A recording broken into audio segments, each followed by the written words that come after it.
Hello बच्चों, आज अब तक आप पढ़ रहे थे हेलो एल्केन और हेलो एरिस्ट्रक्टर, जिसमें से आपको डिटेल चल रही थी हेलो एल्केन की। हम पहुंचे थे आइसोमेरिज में। हमने आपको दो आइसोमेरिज बताई थी कि जो हेलो एल्केन होते हैं वो दो तरह के आइसोमेरिज को शो करते हैं, एक चेन आइसोमेरिज और दूसरा है पोजीशन आइसोमेरिज। अगली हेडिंग आपको पढ़नी थी मेथड ऑफ प्रिपरेशन ऑफ यहाँ पे आप पढ़ रहे थे हेलो एल्केन चैप्टर, तो ये नेक्स्ट चैप्टर में पढ़ना है अल्कोहल। यहाँ आपको पढ़ना है हेलो एल्केन, यानी हेलो एल्केन हम कैसे बना सकते हैं, कौन कौन से ऐसे तरीके हैं जिससे हम हेलो एल्केन्स को बना सकते हैं, यानी एल्केन पर हेलोजन का जोड़ना। पहला, सबसे पहले हम बना सकते हैं किसी एल्केन से, सिंपल कोई एल्केन लेकर के हम उससे हेलो एल्केन बना सकते हैं। जैसे हमारे पास एक एल्केन है CH4 यानी मीथेन, और इसका रिएक्शन हम किसी हेलोजन यानी अगर हम क्लोरीन से कराते हैं, क्लोरीन जब भी रिएक्शन करता है सनलाइट के प्रेजेंस यानी HNO के प्रेजेंस में ये करता है रिएक्शन, हाइड्रोजन इस क्लोरीन के साथ HCl बन करके निकल जाएगा। यहाँ बचेगा आपका CH3Cl, ये हो गया आपका हेलो और ये हो गया एक एल्केन, यानी इसका नाम हो गया क्लोरो मीथेन। ये तो हमें पता चला कि कैसे हम एक एल्केन से हेलो एल्केन बना सकते हैं।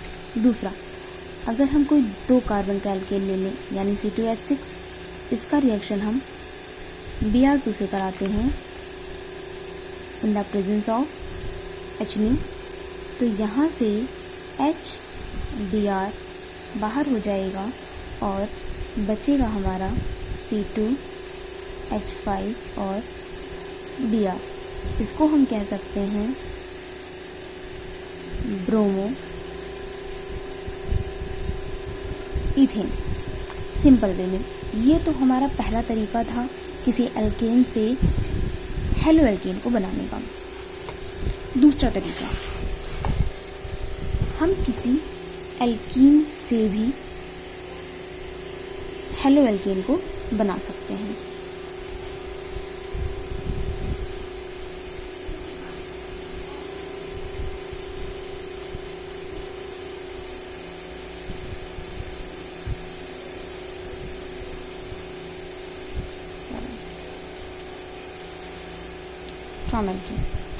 लेते हैं कोई एल्कीन,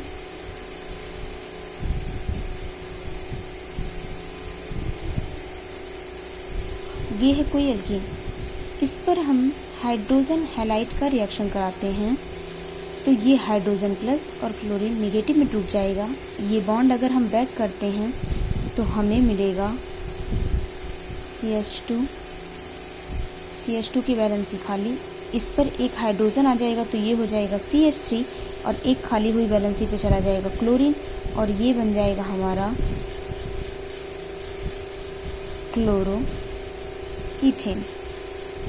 ये है हमारा दूसरा मेथड हेलो एल्केन्स को बनाने का। अगला तरीका बताने जा रहे हैं फ्रॉम अल्कोहल, यानी अल्कोहल से हम कैसे हेलो एल्केन्स बना सकते हैं। सिंपल है, हम कोई एक अल्कोहल लेंगे, मान लिया हमने लिया है एथिल अल्कोहल यानी C2H5OH, इसका रिएक्शन हम हाइड्रोजन हैलाइड से अगर कराते हैं in the presence of concentrate H2SO4, तो यहाँ से ये H, यहाँ से OH, H और OH मिलकर के बना लेगा वाटर, यहाँ से वाटर हो जाएगा रिमूव और बचे हुए कंपाउंड आपस में जुड़ जाएंगे, ये हो जाएगा C2H5Cl।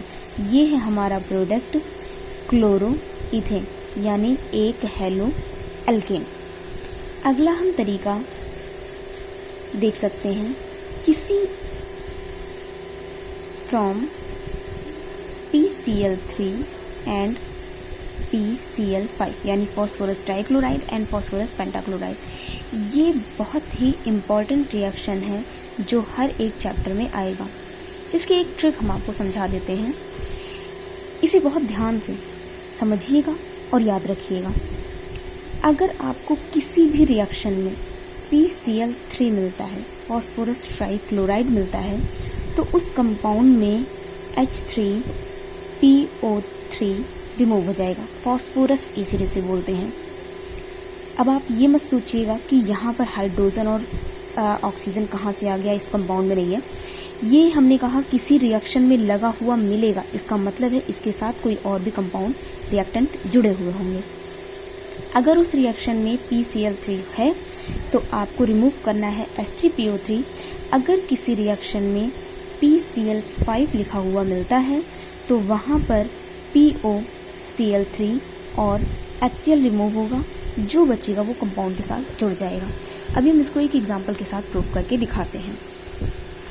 ये हम लेते हैं कोई एक अल्कोहल, मान लिया हमने लिया है एक एथिल अल्कोहल, और इसका रिएक्शन हम करा रहे हैं PCl3 से। सिंपली हमने कहा जब भी PCl3 किसी कंपाउंड पे रिएक्शन करेगा तो H3PO3 को रिमूव करेगा। यहाँ से निकाल देते हैं H3PO3 को। अब हमें ध्यान देना है, ऑक्सीजन यहाँ पे है 3, इसका मतलब है हमें इसे करना पड़ेगा 3 ऑक्सीजन को बैलेंस करने के लिए। यहाँ से हाइड्रोजन 3, यहाँ से एक फॉस्फोरस H3PO3 फॉस्फोरस एसिड बन करके निकल गया। यहाँ पे जो बचा है इसे लिख लेंगे।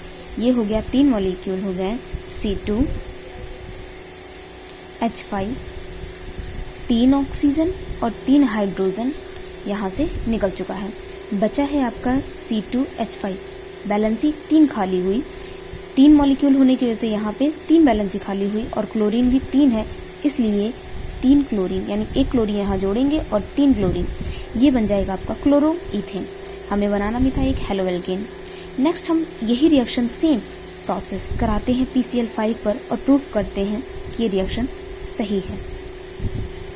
जब हम रिएक्शन करेंगे फॉस्फोरस पेंटाक्लोराइड के साथ, तो यहाँ से हमने ट्रिक बताया कि यहाँ से POCl3 और HCl यहाँ से रिमूव हो जाएगा, जो बचे उसको लिख लेंगे। यहाँ से एक ऑक्सीजन गया, एक हाइड्रोजन गया, यहाँ पे बचा है C2H5 की एक बैलेंसी खाली, यहाँ से फॉस्फोरस निकल गया, यहाँ से क्लोरीन 3 और एक 4 क्लोरीन निकला है, 5 क्लोरीन है टोटल, हमारे पास बचा एक क्लोरीन, ये क्लोरीन पर लग जाएगा, ये फिर से बन जाएंगे क्लोरो इथेन। यानी कि हमें यही चाहिए था, एक हेलो एल्केन्स चाहिए था, हमें हेलो एल्केन्स मिल गया। अगला हेडिंग हमें पढ़ना है मार्कोनिकॉफ रूल। ये एक नेमिंग रिएक्शन है। नेमिंग रिएक्शन की एक खास बात होती है कि हम उसके ना ही रिएक्टेंट को चेंज कर सकते हैं, ना ही प्रोडक्ट के, ना ही उसके कैटालिस्ट यानी टेम्परेचर, जो भी चीज़ें लगती हैं हम उसमें से किसी भी चीज़ को चेंज नहीं कर सकते हैं। मार्कोनिकॉफ एक साइंटिस्ट थे जिन्होंने किसी अनसिमेट्रिक एल्कीन को लिया था। अनसिमेट्रिक का मतलब ये हो गया कि हम इसको 2 बराबर भागों में नहीं बांट सकते हैं। अगर हम एक ऐसी एल्कीन लेते हैं CH2 डबल बॉन्ड CH2, यानी अगर हम एथिलीन लेते हैं, ये हमारी एक सिमेट्रिक एल्कीन है, क्योंकि ये दोनों तरफ इक्वल है। इसलिए हमें ध्यान रखना है कि मार्कोनिकॉफ रूल जो है वो सिमेट्रिक एल्कीन पर रिएक्शन नहीं करता है, वो एसिमेट्रिक एल्कीन पर रिएक्शन करता है। एसिमेट्रिक एल्कीन यानी कि प्रोपीन का रिएक्शन अगर हम किसी हाइड्रोजन हैलाइड से कराते हैं in the presence of concentrate H2SO4, तो मार्कोनिकॉफ का कहना है कि जब भी किसी अनसिमेट्रिक एल्कीन की रिएक्शन किसी हाइड्रोजन हैलाइड से की जाती है तो हाइड्रोजन हैलाइड का निगेटिव पार्ट उस कार्बन एटम से जुड़ता है जहां हाइड्रोजन की संख्या सबसे कम होती है। मिनिमम नंबर ऑफ हाइड्रोजन के साथ ही कोई निगेटिव पार्टिकल्स आकर के जुड़ सकता है।